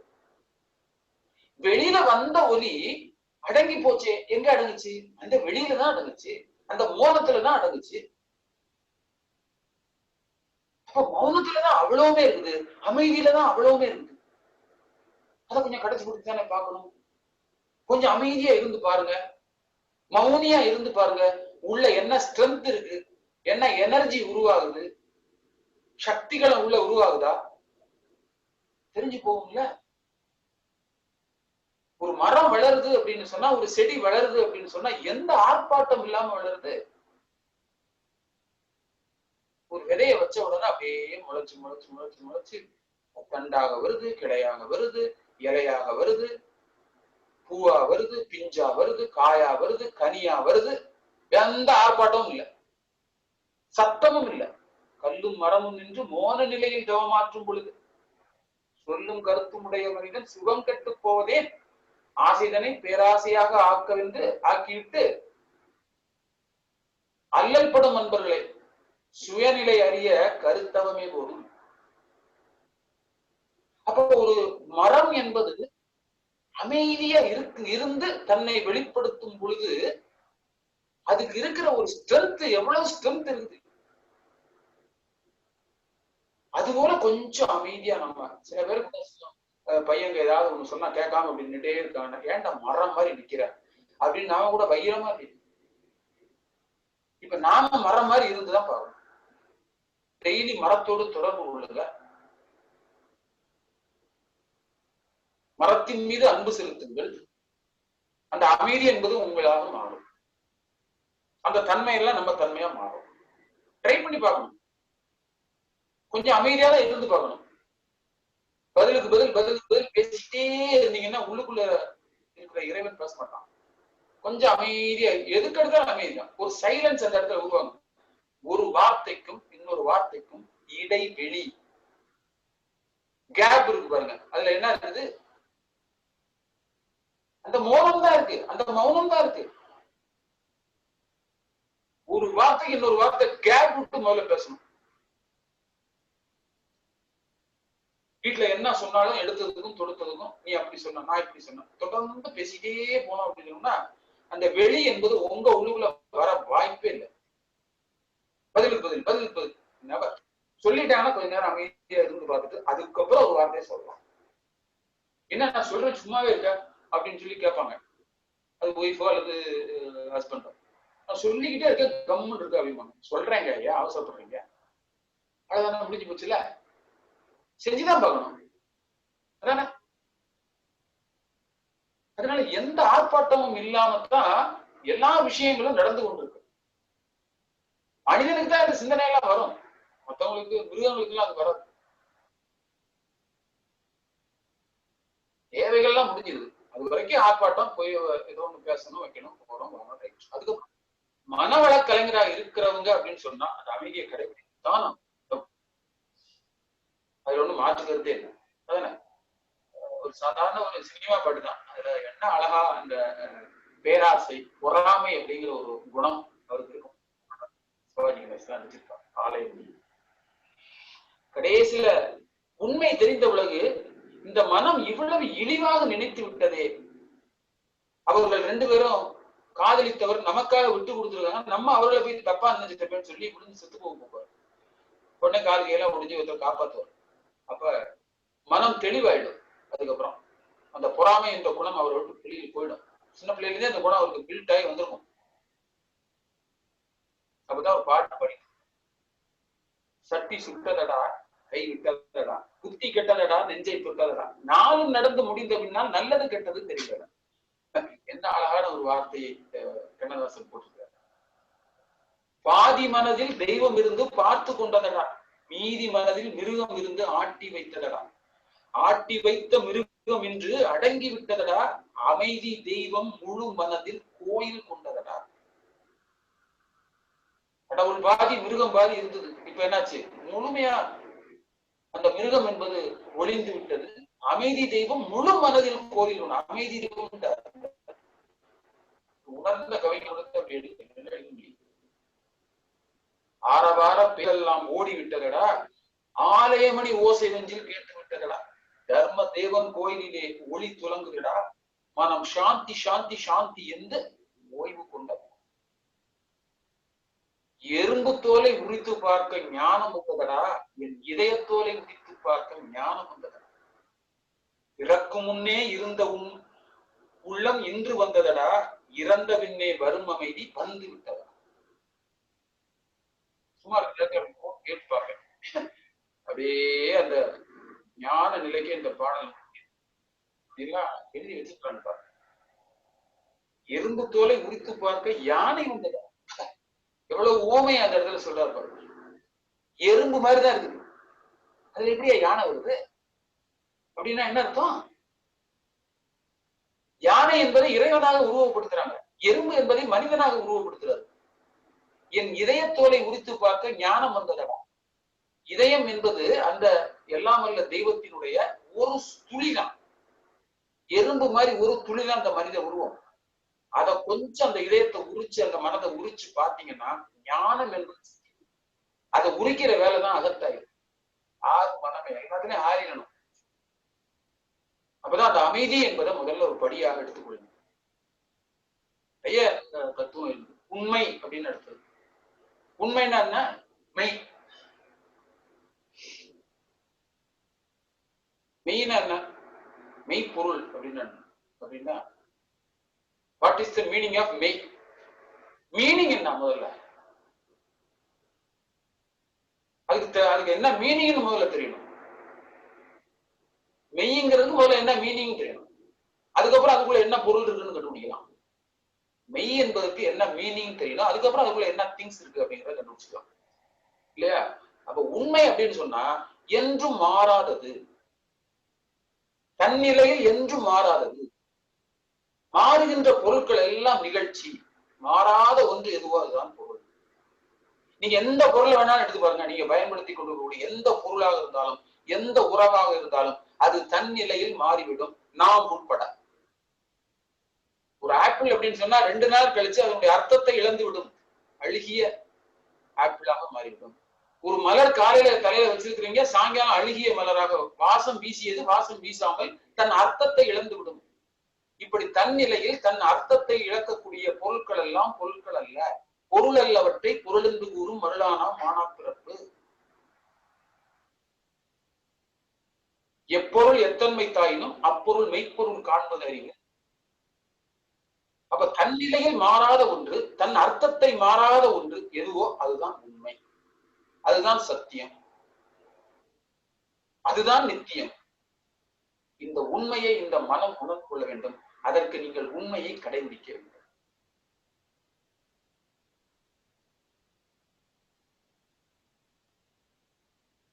உண்மையை கடைபிடிக்க முடியும்னா பாருங்க, ட்ரை பண்ணி பாருங்க. எந்த இடத்தில் நான் உண்மைதான் பேசுவேன், சத்தியம் தான் பேசுவேன், சத்திய சீலனாகத்தான் இருப்பேன். ட்ரை பண்ணி தான் பார்க்கணும். சின்ன சின்ன பொய்களையாவது முதல்ல அவாய்ட் பண்ணி பார்க்கணும். உள்ளொன்று வைத்து புறமொன்று பேசுவார், உறவு கலவாமை வேண்டும். இப்படி பொய் பேசிக்கிட்டே இருந்தா உள்ளொளி தீயாக உன் உடலை கெடுத்து விடும்னு சாட்சி சொல்லுவாங்க. உண்மையை கடைபிடிச்சா துன்ப வருமா? நீங்க நல்லா தெரிஞ்சுக்கங்க, மனவளக்கலை யோகம் இல்ல, எந்த யோகத்துல போய் நீங்க உண்மையா கடைபிடிச்சிட்டீங்க அப்படின்னா துன்பத்தை வரும். ஏன்னா அவ்வளவு சேர்த்து வச்சுக்கிறோம், துன்பமா தான் வரும். அதெல்லாம் நீங்கிய நிலையில தான் அந்த மெய்ப்பொருள் என்பதை நீங்கள் உணரவே முடியும். பயந்தா ஆகாது, எது வேணாலும் வரட்டும் வா அப்படின்னு நினைச்சணும். அப்படி நெஞ்ச நிறுத்தி நிக்கணும், வா நீயா நானும் பார்த்துடலாம் அப்படின்னு. அடுத்து ஆனந்தம். ஆனந்தம் என்ற வார்த்தைக்கு என்ன பொருள்? எப்பொழுதும் மகிழ்ச்சியா வச்சுக்க முடியுதான்னு பாருங்க. மகிழ்ச்சி, சந்தோஷம், இன்பம் இதெல்லாம் நிறைய இருக்கு. இதையெல்லாம் விட கடைசி 2 ஆனந்தம். அந்த வார்த்தையை நம்ம கேள்விப்பட்டதே இங்க வந்துதான் கேள்விப்பட்டுக்கிறோம். ஏன்னா ஆனந்தம் நல்லெண்ணெய் மட்டும்தான் நமக்கு தெரியும். மகிழ்ச்சி, இன்பம் இதெல்லாம் வந்து நீங்க சாதாரணமா அது இன்னைக்கு இருக்கும், அதுக்கப்புறம் மாறிடும். ஆனந்தம் என்பது நீங்கள் தவத்தில் உங்களுக்கு கிடைக்கக்கூடிய ஒரு மகானுபவம். அது பொருட்கள் மூலமும் உறவுகள் மூலம் கிடைத்தால் அது மகிழ்ச்சி, இன்பம், சந்தோஷம் சொல்லிக்கிட்டு இருக்கலாம். அவ்வளவுதான். ஆனந்தம் என்பது இந்த 3 பொருள், இந்த 3 வார்த்தைகளுக்கும் அப்பாற்பட்ட ஒன்று. அது தவ நிலையில் கிடைப்பது ஆனந்தம். மனம் ஆனந்தமா இருக்கு. நித்தியானந்த தவம்னே ஒன்று சாந்தி கொடுத்துருக்காங்க. அப்ப ஆனந்தமா வச்சுக்கிட முடியுமானா அதுக்கு என்ன பண்ணணும்? தவம் தான் செய்யணும். தவம் செய்து செய்து செய்து செய்து பாருங்க, டெய்லி தவம் பண்ணி அந்த ஆனந்த நிலைக்கு போக முடியுதான்னு பாருங்க. அடுத்து ஞானம். எல்லாத்துக்கும் ஞானம் இருக்கு. என்னென்ன ஞானம் இருக்கு? எல்லாத்துலயும் ஞானம் இருக்கு. ஒரு பொருளை தயாரிக்கிறதா ஞானம் இருக்கு, ஒரு சமையல் தயாரிக்கிறதா ஞானம் இருக்கு, ஒரு கம்ப்யூட்டர் ஆப்ரேட் பண்றதுல ஞானம் இருக்கு.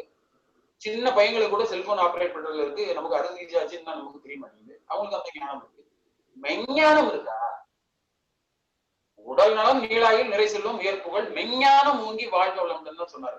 ஞானம் ஓங்கி வாழ்க வளம்னு சொல்ல. மெஞ்ஞானம்னா என்ன? அந்த மெய்ப்பொருளை உணர்ந்த ஞானம் அது இருக்கா? அதுக்கு என்ன பண்ணணும்? அதுக்கும் நீங்க தியானம் தான்.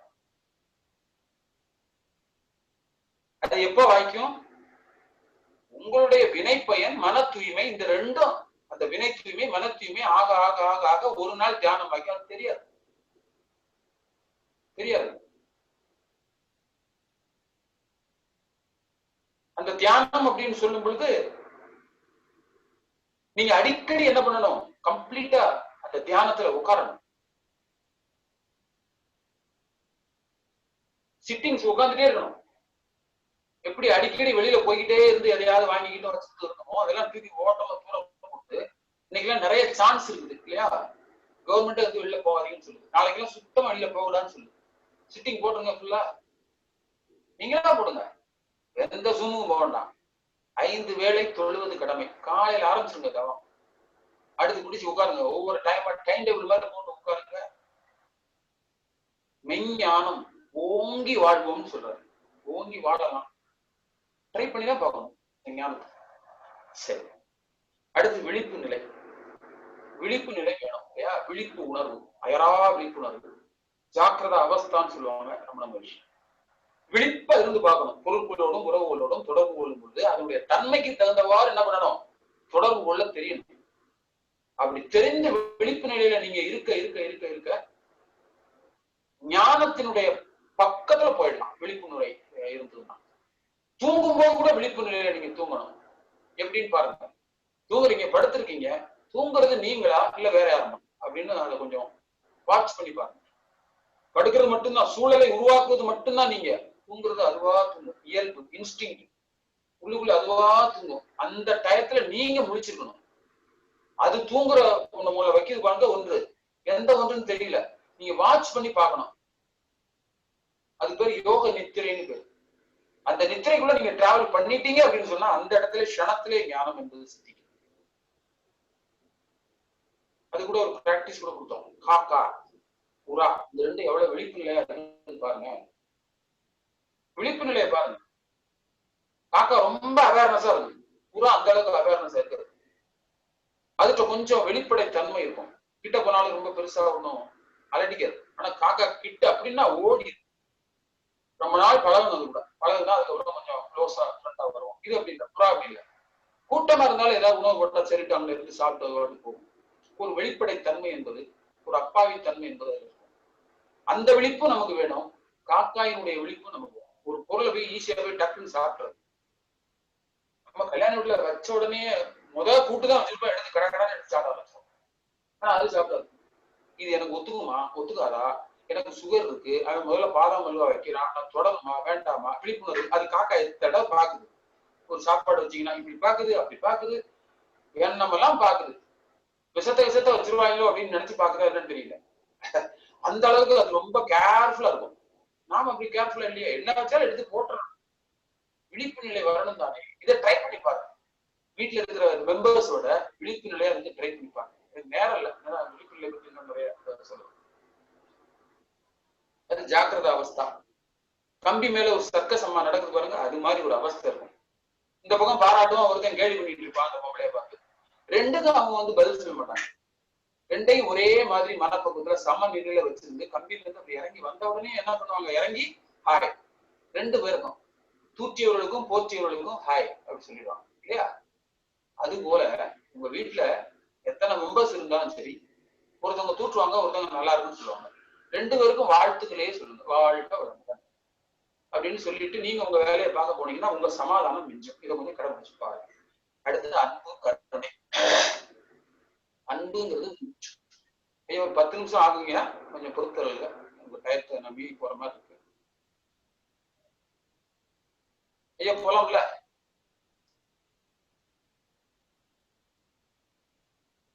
அதுக்கு சரி.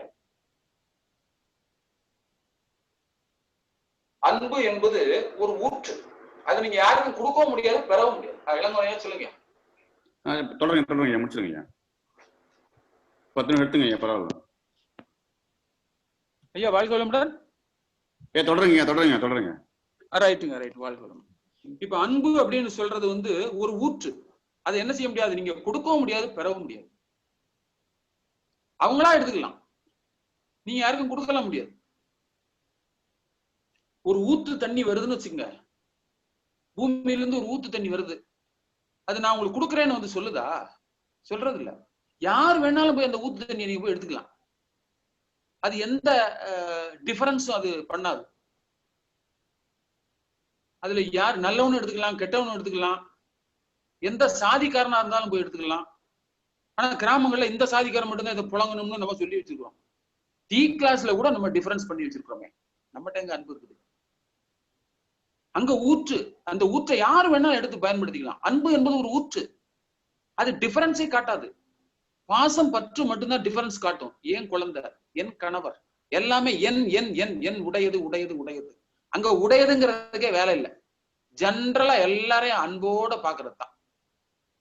அதுக்கு உயிர்நிலை என்பது அன்பின் வழியது உயிர்நிலை. அந்த உயிர் நிலையில நின்றாதான் அந்த அன்பு என்பது எல்லாத்தையும் ஒரே மாதிரி பாக்குற மனப்பக்குவம் இருக்கான்னு பாருங்க. பகைவனுக்கு அருள்வாய் நெஞ்சே, புகை நடுவில் தீ இருப்பதை பூமியில் கண்டோமே நன்னஞ்சே, பகை நடுவில் அன்புருவான பரமன் வாழ்கின்றான் என்று ஞான கவி முழங்குகின்றான். புகை நடுவுல யார் இருக்கிறா? நெருப்பு தானே இருக்குது, இருக்கிறது தெரியல. அதுபோல பகை நடுவில் அன்புருவான பரமன் வீற்றிருக்கின்றான். இந்த வார்த்தைகளுக்கெல்லாம் உண்மை பொருளை உள்ளபடி உரைத்தவர் அருட்தந்தை வேதாத்திரி மகரிஷி தான். பகைவர்களையும் வாழ்த்துனாரு. ஏன்? அதுக்குள்ள இறைவன் இருக்கிறான். எப்படி இறைவன் இருக்கிறான்? உனக்கு ஒரு துன்பம்னு ஒருத்தர் வருது அப்படின்னு சொன்னாவே உன் வினை கழிவதற்கு இறைவனால் ஏற்பாடு செய்த ஒரு கருவிதான் அந்த துன்பம் கொடுப்பவன். அவனை வாழ்க வளமுடன் வாழ்த்துனா அவனுக்கு நல்லதுதான் நடக்கும்னாரு. அந்த வாழ்த்தை வாழ்த்தி வாழ்த்தி பயன் பெற்றவன் நானும் ஒருவன். நீங்களும் பயன் பெற்றவனா இருப்பீங்க. அதனால்தான் வாழ்த்து சொன்னார். வாழ்த்திரு. பகைவனுக்கு நடுவில் பரமன் தான் இருக்கிறான். அதனால அவனையும் வாழ்த்திரு. அவன ஒன்னும் தூஷணமா எதுவும் சொல்ல வேண்டியதில்லை. சொன்னா அது சாபமாக அது மாறிவிடும். உனக்கும் சாபம் மாறிடும், அவனுக்கும் சாபமா மாறிடும். வேண்டாம். அப்ப நமக்கு கெடுதல் செய்வதன் மீது அன்பு வருதா? நம்மை வெறுப்பவர்கள் மீது அன்பு வருதா? எல்லா உயிர்களிடமும் அன்பு வருதா?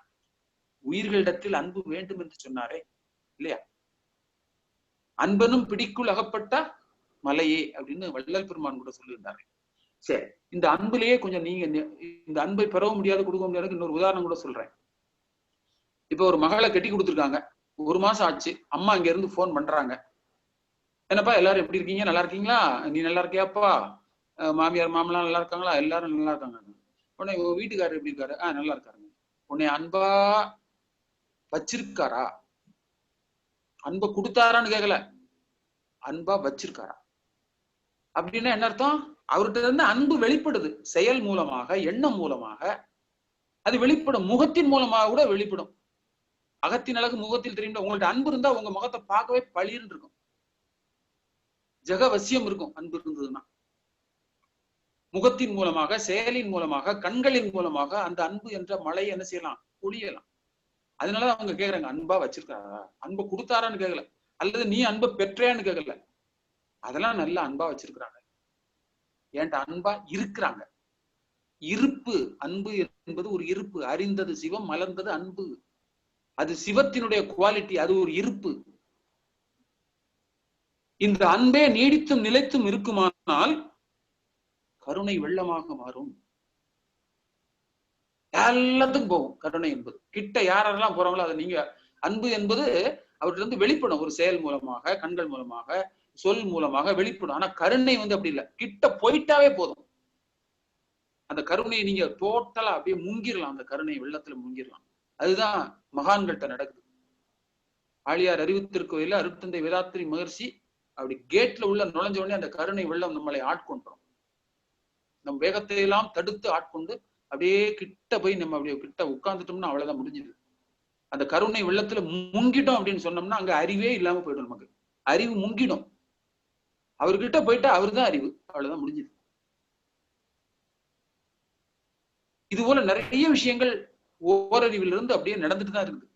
கருணை அப்படின்றது நடந்துட்டு தான் இருக்கு. டைம் கருதி அதெல்லாம் இப்போதைக்கு அதை ஷார்ட்டா முடியும். ஒரு விபத்து நடக்குது அப்படின்னு சொன்னா ஒருத்தருக்கு போன் பண்ணி ஒரு டாக்ஸி வர சொல்லுது, ஒரு ஆட்டோவை பிடிச்சி போங்கன்னு சொல்லி அனுப்பி விடுறது அப்படின்றது ஒரு அன்பா செய்யற ஒரு செயல். அது கூட 2 பேர் ஏறுவான். ஏறிட்டாங்க, போய் ஹாஸ்பிட்டல் வரைக்கும் விட்டுட்டு நீ கொஞ்சம் பாத்துக்கணும்னு சொல்லிட்டு ஒருத்தனை விட்டுட்டு போயிடுவான். ஒருத்தன் அந்த ஒருத்தன் மட்டும் என்ன செய்வான், கடைசி வரைக்கும் உள்ள போய் ஆட்டோ ஃபேர் காசு கொடுப்பான். கொடுத்து டாக்டர்கிட்ட போய், சார் ரொம்ப சீரியஸா இருக்கு, ரத்தம் நிறைய போயிடுச்சுன்னு சொன்னோன்னா, அப்படியாப்பா சரி எல்லாம் டெஸ்ட் பண்ணி பார்த்துட்டு இந்த ரத்தம் தேவைம்மா, இருந்தா நானே கொடுக்குறேம்மா, இல்லைன்னா நான் வாங்கிட்டு வரேன்னு சொல்லி ரத்தத்தை வாங்கி கொடுப்பான். மெடிக்கல் என்னென்ன காசு வேணுமோ அதெல்லாம் கொடுத்து அதை சரி பண்ணிட்டு, சரி பரவாயில்ல பின்னாடி வாங்கிக்கலாம், ஒன்றும் பிரச்சனை இல்லைப்பா, உயிர் பிழைச்சா போதும் அப்படின்னு கடைசி வரைக்கும் கூட இருந்து அவங்களுக்கு எல்லாம் போன் பண்ணி, சொந்தக்காரங்க போன் பண்ணி அவங்களெல்லாம் வர சொல்லி அந்த உயிரை பாதுகாக்கிறதுக்கு கடைசி வரைக்கும் நிக்கிறான் பாருங்க. அதான் கருணை என்பது. இப்படியே கொஞ்சம் இந்த கருணையிலேயே நீங்க இருந்துகிட்டே இருந்தீங்க அப்படின்னு சொன்னா உங்கள்ட்ட அருள் என்பது வரும். அன்பு, கருணை, அருள் இது மகான்ட்ட இருக்குது. இப்ப நம்மளுக்கும் அதை கொடுத்து வச்சிருக்கிறாரு. இந்த அருள் என்ன செய்யும்? பஞ்சமா பாதகங்கள் செய்வோர் யாவராயினும் பகுத்தறிவால் விளைவறிந்து சன்மார்க்க நிலை காண துடித்து நின்றால் உண்மையும் அன்புடன் ஏற்போம்னு சொன்னார் பாருங்க. அங்கதான் அருள். கையை அப்படி தூக்கி எல்லாத்துக்கும் கொடுத்தாரே, கொடுத்து அருள் நிதின்னு பட்டத்தை வர கொடுத்துட்டாரு. நிதினா என்ன? பற்றாயிரத்துல இருந்து எடுத்து கொடுத்துருக்கிறாரு. அள்ள அள்ள குறையவே குறையாது. இன்னைக்கு வரைக்கும் தீட்சை கொடுத்தாலும் குறையாம போயிட்டு இருக்குது இல்ல, அதானே அருள். அப்ப அன்பா இருக்கணும், கருணையா இருக்கணும். கருணையாவே இருந்தீங்க அப்படின்னு சொன்னா அருள் என்பது உங்கள்கிட்ட இயல்பா, எல்லாம் வல்ல தெய்வம் என்பது அருள் மழையை நம்மிடம் பொழியும்.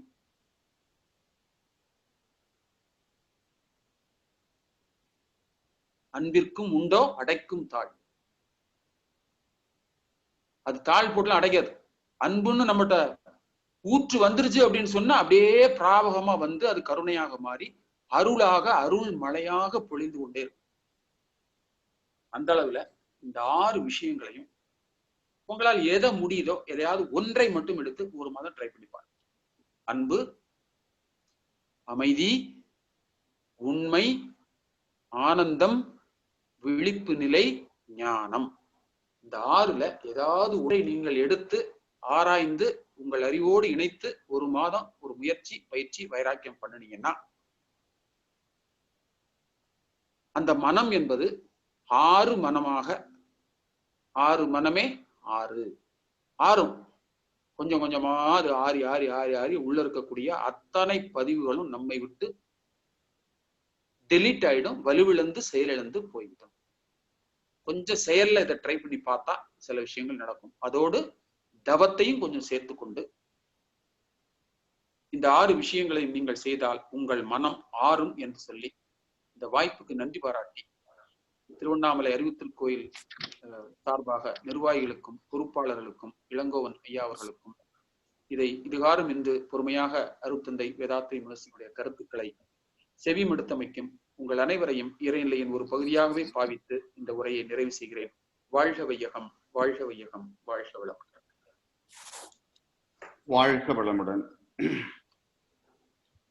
மிக நீண்ட ஆழ்ந்த ஒரு துரியாதீத தவத்தை நமக்கு நடத்தி கொடுத்து தொடர்ந்து 6 மனமே என்கின்ற தலைப்பிலே ஐயா அவர்கள் துவங்குகின்ற பொழுது, என் குலம் அறுக்க குருவாகி வந்தான், உருவத்தை அழிக்க உருவாகி வந்தான், உருவழிக்க வந்தான் உருவாய் என்றும் கள்ள புலனறுக்க காரணமாய் வந்தான் என்று குருவினுடைய பெருமைகளை எடுத்து சொல்லி, முன் பிறவியில் செய்த தவத்தினுடைய பயனாகத்தான் நமக்கு குரு வாய்க்கிறார் என்பதையும் சொல்லி, இந்த மனதினுடைய நிலையை பற்றி சொல்லுகிற போது ஜீசஸ் சொல்லுகின்றாரே, உட்புறமாகிய மனதை தூய்மை செய்து நீங்கள் வெள்ளையடித்த கல்லறைக்கு ஒப்பாக இருக்கின்றீர்கள் என்கின்ற ஒரு சிந்தனையும் நமக்கு கொடுத்து, நாம் மனத்துக்கண் மாசு இளனாகி வாழ வேண்டும் என்ற வள்ளுவனுடைய கருத்தையும் வள்ளல்வரானுடைய கருத்தையும் நமக்கு நினைவூட்டி, வாழ்ந்து நம்மிடையே உதாரணமாக இருந்த அன்னை தெரசா, அப்துல் கலாம் அவர்களெல்லாம் உதாரணமாக காட்டி நமக்கு 6 மனமே என்கின்ற தலைப்பில் நமக்கு பூரண நிலை அறிய மனம்தான் நமக்கு துணையாக இருக்கிறது.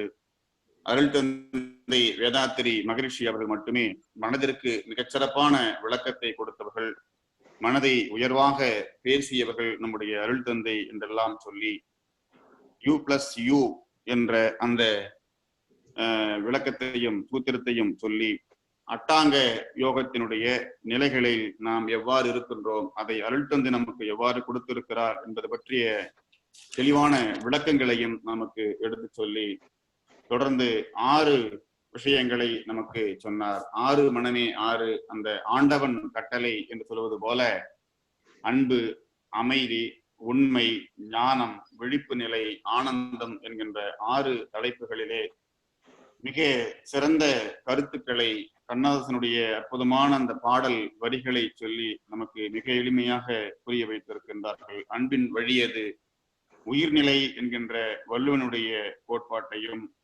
ஊற்று நீர் பற்றிய சிந்தனைகளையும் நமக்கு மிக அருமையாக சொல்லி, பாரதியினுடைய பாடல்களையும் தொட்டுக்காட்டி நிறைவாக அன்பு, கருணை, அருள் இவற்றுக்கு இடையே உள்ள தொடர்பையும் அது எவ்வாறு நமக்குள் ஊற்றாக பிரவாகம் எடுக்கிறது என்பது பற்றிய விளக்கங்களையும் நமக்கு சொல்லி இந்த 6 மனமே என்கின்ற தலைப்பிலே மிகச்சிறந்த கருத்துக்களை நம்முடைய கருமையத்திலே இன்றைக்கு பதிய வைத்திருக்கின்றார். நம்முடைய சிந்தனைக்கும் கொடுத்திருக்கின்றார்கள். எனவே நாம் சிந்தனை செய்து இந்த 6ல் ஒன்றை நாம் எடுத்து ஆராய்வோம், தெளிவோம் என்று சொல்லி மிக சிறப்பான உரையாற்றி அமைந்திருக்கிற ஐயா அவர்களுக்கு நன்றிகளையும் வணக்கங்களையும் வாழ்த்துக்களையும் சொல்லி நிறைவாக நேரம் கடந்து கொண்டாலும் கூட ஐயாவுடைய ஏதாவது கேள்வி இருந்தா மட்டும் நம்ம கேட்டுக்கலாம். அப்படி ஏதாவது இருந்தால் கை தூக்கலாம்.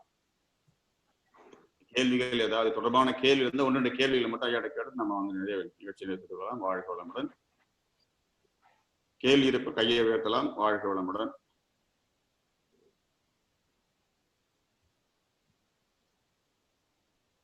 வாழ்க வளமுடன். சீனிவாசன் ஐயா பேசுங்க. வாழ்க வளமுடன். அன்மியூட் பண்ணிட்டு பேசுங்க.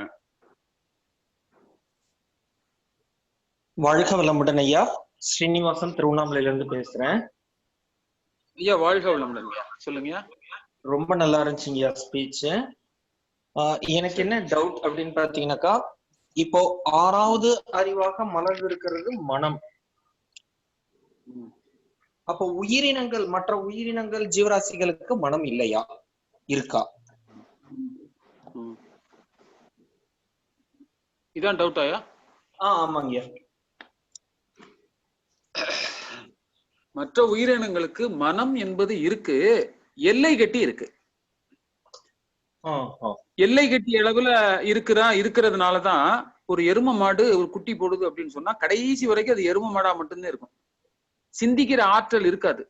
சாப்பிடுறது, தூங்குறது, இனவிருத்தி செய்யறது, அந்த தாய் வழி தந்தை வழி பதிவுகள் எல்லாம் ஒரே மாதிரி டிரான்ஸ்ஃபார்ம் ஆகி வர்றதுனால இந்த 3 விஷயத்தை தவிர அதால வேற எதுவும் சிந்தனை செய்யவே முடியாது.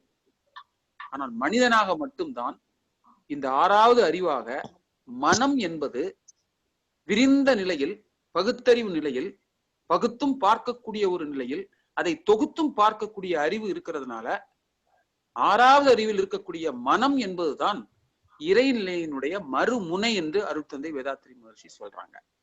அப்ப மனம் இருக்கான்னா இருக்கு, ஆனா எல்லை கட்டிய அளவுல இருக்கு. அவ்வளவுதான். மனம் இல்லை என்று சொல்ல முடியாது. வாழ்க வளமுடன். நன்றிங்கய்யா. வாழ்க வளமுடன். நன்றிங்கய்யா. வாழ்க வளமுடன்.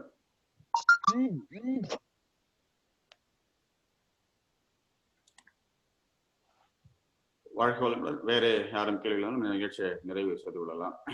வாழ்க வளமுடன். இப்போது நான் ஐயாவர்களை வாழ்த்தி மகிழலாம். அனைவரும் துரியத்திலிருந்து ஐயாவர்களை வாழ்த்து. வாழ்க வையகம், வாழ்க வையகம், வாழ்க வளமுடன். மிக சிறப்பான ஒரு துரியாதீத தவத்தை நடத்தி 6 மனமே என்கின்ற தலைப்பிலே சிந்தனை வரை ஆற்றிருக்கின்ற பேராசிரியர் சீதாராமன் ஐயா அவர்கள் வாழ்க வளமுடன். அவர்களின் அன்பு குடும்பம் வாழ்க வளமுடன். அவர்களின் தொண்டும் தொழிலும் வாழ்க வளமுடன். மேலும் இந்த ஜூம் இணைப்பிலே கலந்து கொண்ட அத்துணை அன்பர்களும் அவர்தம் அன்பு குடும்பங்களும் வாழ்க வளமுடன். இன்றைய நிகழ்ச்சியிலே பங்கெடுத்துக் கொண்ட அத்துணை அன்பர்களும் அவர்தம் அன்பு குடும்பங்களும் வாழ்க வளமுடன். திருவண்ணாமலை மனவிளக்கலை மன்ற அறக்கட்டுடைய அனைத்து பொறுப்பாளர்களும் அவரது அன்பு குடும்பங்களும் வாழ்க வளமுடன். திருவண்ணாமலை மனவிளக்கலை மன்ற அறக்கட்டளை சார்ந்த அனைத்து அரங்காவள பெருமக்களும் அவரதும் அன்பு குடும்பங்களும் வாழ்க வளமுடன். திருவண்ணாமலை மனவிளக்கலை அறக்கட்டளை சார்ந்த அனைத்து நிலை ஆசிரிய பெருமக்களும் அவரதும் அன்பு குடும்பங்களும் வாழ்க வளமுடன். திருவண்ணாமலை மனவிளக்கலை மன்ற அறக்கட்டளையோடு இணைப்பு பெற்ற அனைத்து தவமைய பொறுப்பாசிரியர்களும் அவரது அன்பு குடும்பங்களும் வாழ்க வளமுடன். இன்றைய நல்ல நாளிலே திருமண நாள் மற்றும் பிறந்த நாள் கொண்ட அனைத்து அன்பர்களும் வாழ்வில் அனைத்து வளங்களும் பெற வேண்டுமாய் வாழ்த்துகின்றோம். வாழ்க வளமுடன். அன்பர்களே, நாளை நிகழ்ச்சி குறித்த தெரிவிப்பு நாளை நமக்கு முதுநிலை பேராசிரியர் பழனிசாமி அவர்கள் இணைக்கின்றார்கள். வேதாத்திரியமும் வள்ளுவர் காட்டும் மரமும் என்கின்ற தலைப்பில் ஐயாவை தொடர்ந்து உரையாற்றிக் கொண்டிருக்கின்றார்கள். ஐயாக்களை வரவேற்று வருகின்றோம். வாழ்க வளமுடன். இப்பொழுது நாம் நிகழ்ச்சியுடைய நிறைவு பகுதிக்கு வந்திருக்கின்றோம். நாம் உலக நல வாழ்த்தோடு நிகழ்ச்சியை நிறைவு செய்து கொள்ளலாம். உலக நல வாழ்த்து. உலகமெல்லாம் பருவமழை ஒத்தபடி பெய்யட்டும், உழவரெல்லாம் தானியத்தை உவப்புடனே பெருக்கட்டும், பல தொழில்கள் புரிகின்ற பாட்டாளி உயரட்டும். பகுத்துணர்வில் தொகுத்துணர்வு பண்பாட்டை உயர்த்தட்டும். கலகங்கள் போட்டி பகை கடந்தாட்சி நடக்கட்டும். கல்லாமை கடன் வறுமை களங்கங்கள் மறையட்டும். நலவாழ்வை அளிக்கும் மெய் ஞான ஒளி வீசட்டும். நம் கடமை அறவாழ்வின் நாட்டத்தே சிறக்கட்டும். நம் கடமை அறவாழ்வின் நாட்டத்தே சிறக்கட்டும். நம் கடமை அறவாழ்வின் நாட்டத்தே சிறக்கட்டும். வாழ்க வையகம், வாழ்க வையகம், வாழ்க வளமுடன். அமைதி அமைதி அமைதி. வாழ்க வளமுடன். மீண்டும் நாளை மாலை சந்திப்போம். நன்றி. வாழ்க வளமுடன். ஐயா மகிழ்ச்சிங்க. வாழ்க வளமுடன். நன்றிங்க ஐயா. வாழ்க வளமுடன். நன்றிங்க. நன்றிங்க. வாழ்க வளமுடன். நன்றி. வாழ்க வளமுடன்.